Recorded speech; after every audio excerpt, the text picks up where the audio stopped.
So yeah,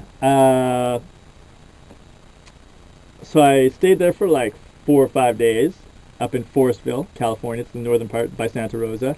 Then I head down to see my buddy Eddie, who was in my cross country team when I went to NAU, and that was unbelievable too. First night we like go out for dinner, and then like he starts playing some guitar. We're like singing along, and like it was cool, man. It was like a very good feeling.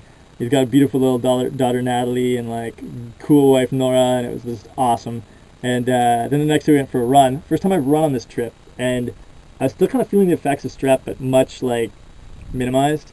And the run made me feel a lot better. It was like 4 or 5 miles up in the hills, a beautiful park in San Jose, just unbelievable. And apart from the park being beautiful, the women of San Jose, like I guess I'm just not used to like Latin women, but oh my God, that was nuts. You probably didn't need to know that, but oh, mind blower. That was great, San Jose. Not that I got to explore it too much, but anyway. It was a great Sieti, so then I headed on my way after a couple days there down to LA. Stayed there a night in Huntington Beach, which is like ultra trendy zone, but I didn't really have a chance to enjoy it much because I had to get here to the desert. So I came to the Borrego, and by this time it had been like a month by the time I got here. So I got here December 17th or something like that, right? Beautiful. It's like 25 degrees first day, like just insane. The park rules. It's the only park in California with free backcountry camping, so you can camp for free at campsites that actually have toilets. And as long as you pull one car length off the road or stay at one of the sort of designated camping sites. The thing is, the roads are kind of dodgy, and I have a Golf, so I have to be really careful because they're more for like Jeeps and things. And you know me, what is it? Ambitious, inexperienced, and stubborn. Bad combo. So anyway, I stayed at this place called Fish Creek, 260 feet altitude, awesome, using my car bed, finally testing it out, it works. Cooking on the MSR stove, I never did before, it works. My toast was a problem, but I figured it out now, you'll see that in the video too. Yeah, loving it, just kicking it. First day I walked for 4.5 hours, second day I was an idiot, went for an 18-mile run, and then the strep came back. Woo! No, it was horrible, but it only lasted a couple days, it was nowhere near as strong. I also dried out all the stuff that I hadn't been able to since I made the crash into that marsh in Alberta. So that was cool. Had to throw a bunch of stuff away, but had some things. It was awesome. And then stayed at Fish Creek for a couple days. And I've got some clips I can show you of that as well. Probably I'll show it to you while I'm talking right now when I edit the video. Then came over here to Arroyo Salado after going through Borrego Springs. And Borrego Springs is kind of the main city. And then this place is awesome too. Road in seemed a little safer, but there's a few things I had to be careful of. Anyway, I found a spot where I could pick up like phone service and internet, which I was able to do at Fish Creek, but didn't seem to be as good as here at Arroyo Salado, which is where I'm at right now. Arroyo Salado, just a little bit north of it, up in some crazy rocks. But I pulled in this spot, and there's a little sandy in this one thing, so it's kind of like I'll move forward a bit.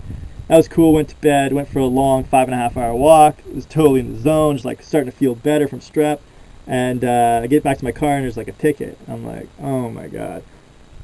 So like a $71 ticket, no big deal. But I was like, dude, I'm like a park. But I was like, I want to talk to this guy and find out what violation I broke or whatever, right? So I got back to my car. It was getting dark. I didn't feel comfortable backing out through the sandy section, so I tried to turn my car around. And sure enough, I upended the whole thing, like it was, bottomed out on sand. And me being, again, stubborn, ambitious, and inexperienced, I was like, oh, yeah, I can do it. And they totally peeled the front plastic bumper piece, like, right up off the car. So I was like, oh, God, this is going to be like another $700. Blah. So I just left it, went to sleep. Had a tough time sleeping because I kept thinking about in the morning I have to dig for like 7 hours to get it out. But there was a guy with this Jeep, crazy Jeep, and he had a tow rope. So he hooked me up. And pulled me out, but the bumper's screwed. So I got to this other spot. It was more solid ground within Arroyo Salado, and this dude Chuck, who stays in like this crazy trailer down there, I probably have a clip I can show you that too, was like, oh, I know a guy in Salton City, which is right over there. I'll show you from here as well. It's like maybe like 12 miles that way, and there's an actual sea there that's like a false kind of man-made sea. It's crazy, but he said that's like the worst place in the world. But he said he knows a guy there he's a private mechanic. He does not working right now, but any work he can get, he'll do it. He said I should check him out, so I called the guy. The guy's like, yeah, man, I'm just flying my plane. I'll put it away, like his remote plane, and then bring it down. So I brought it down to him, just chilled with his family and him while he worked on the car. $100 to do the fix. Awesome. Like, you're the man. way cheaper than I imagined, best case scenario. And like just a real connection to like, I don't know, man, like some of the mechanics I've seen this trip once were like kind of like not established mechanics, but just kind of like because I had a few different things. Like I had to put winter tires on the Golf that I got when I was in Alberta because I had summer tires on it. They're just like so real and they want to talk to you. It's like, I'll get into that some other time, but real intense, like people who have like hunger and stuff, but I can connect to that. I'm much that way myself. And then so I got back here, car's fixed, and then me and Chuck like we're hanging out talking, and he invited me over to his like trailer to sit outside and watch the stars and talk, and that was really interesting. Chuck's like 60, and like again like a total sort of outsider society, whatever, right? This German guy, long hair, whatever, blah blah blah. And then he brought me up here yesterday. I think he keeps wanting to hang out, but I kind of need my own time too. So this morning I went for like a 13-mile run, and some of the best stuff I've seen that I can't show you guys because I've seen it on runs is on the runs, because you get to these crazy slots that are just like I'm crawling underneath these like boulders and stuff to like get, and the slots are just like up over your head, super skinny. It's like it's crazy, it's awesome, but I don't have clips of that unfortunately because it's on runs. So I was dumb again today and ran 13 miles instead of, I should have done about 9, but I'm feeling okay.